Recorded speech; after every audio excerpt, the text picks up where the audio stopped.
நான் சாதாரண விவசாயி. என் பையன் வந்துட்டு +2 படித்தான். படிச்சுக்கிட்டு இருக்கும்போதே டாக்டர் ஆகணும்னு ஒரு ஆசை இருந்துச்சு. ஒரு கனவு வச்சுருந்தார். அவர் என்ன சொன்னார்னா, நான் டாக்டர் ஆகலாம்னு எனக்கு ஒரு ஆசை இருக்குது அப்படின்னாரு. சரி முயற்சி பண்ணு அப்படின்னா.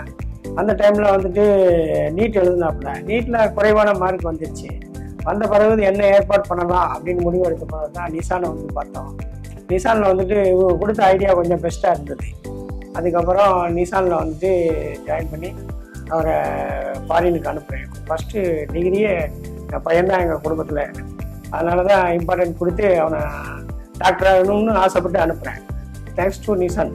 நான் ஆதித்யா பேசுகிறேன். சென்னை ஏர்போர்ட்டில் இருக்கேன். கரெக்டாக காலை 4 மணிக்கு டிபாச்சர் ஆயிரும் போயிடுவேன். இல்லைன்னா ஸ்டேட் மெடிக்கல் யூனிவர்சிட்டியில் போய் சேர போகிறேன். Thanks to Nissan study centre.